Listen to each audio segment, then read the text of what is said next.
Zack Snyder, good old Zack Snyder, did an interview with The Hollywood Reporter, which was wide-reaching. It talked about all kinds of stuff, like particularly, DCU, his failed stint there, and what he's doing now for Netflix with Rebel Moon, which is essentially his version of Star Wars. But during this conversation, I believe Aquaman came up, and because of that, Bestie came up. And so I just wanted to quickly read what he actually said about this, because based on this quick quote, it seems pretty dumb. Zack Snyder says he doesn't get why people don't like Amber Heard. He doesn't get it. If other people don't like her, I don't know what to say. Yes, because it's just a matter of not liking her, yes. Director Zack Snyder has said he doesn't understand the online abuse that Amber Heard's faced since her high-profile court battles with ex-husband Johnny Depp. Now, another way to phrase this would be, ousted director Zack Snyder said he doesn't understand the online abuse that Amber Heard's faced since her high-profile loss, proven defamation against her ex-husband Johnny Depp, in which she misused the Me Too movement for her own personal gain. So there's a little context missing there. Quote, I just don't get it, he told The Hollywood Reporter. If other people don't like her, I don't know what to say. I would work with her in a second. Why would he say that? Like, did he just genuinely not pay attention to any of that? Did he not know what was going on? So he's like aware that she's receiving online abuse, right? But has not thought to figure out why. Like, what part am I missing here? Well, or rather, what part is he missing here? Like, I understand that he cast her. He is the reason. Well, I mean, Johnny's probably the reason, but he is the one who cast her in the film, right?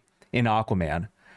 But to completely ignore the fact that she was found guilty of defamation, to ignore the fact that she completely misused the Me Too movement for personal gain, for essentially like blackmail, and then to boost her own career, then to be like, I just don't get it. He's like all shoulders, like I don't get it. I don't know. I don't understand what's going on. I would work with her, but also to let him go into this interview, like his people, whoever his camp is, to let him go into this interview without being prepped for that question, because this definitely feels like not the correct answer, because she is fucking toxic. She is something that I don't think anybody's going to want to work with ever again in Hollywood, because she is just this toxic entity in basically everything she touches, everyone who's encountered her.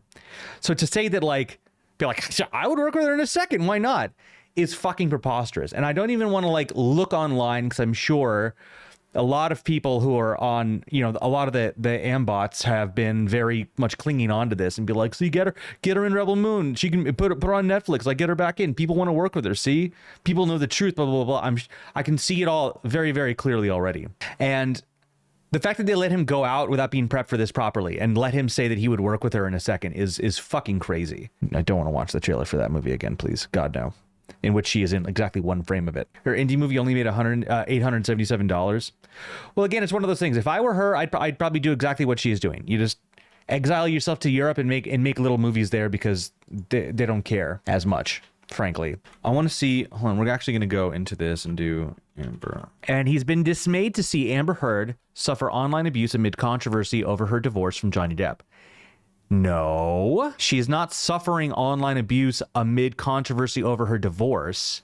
It's because she was found fucking guilty of defamation. It's like the lack of, it's like, so, that has been solidified. It is over. Like the period has been put on that saga. So to ignore the facts of it is like journalistic malpractice. Quote, I just don't get it, to Snyder. If other people don't like her, I don't know what to say. I would work with her in a second. But Snyder says that chapter of his life is now closed. It would be difficult to coax him to reopen it. If his buddy Gunn called and invited him back to DC, never going to happen. He might consider doing a Dark Knight Returns adaptation. It's like, yeah, sure. If the guy who took my job wants to invite me back to do one of the most popular and valuable assets in all of DC's category, yeah, of course. That's never going to happen.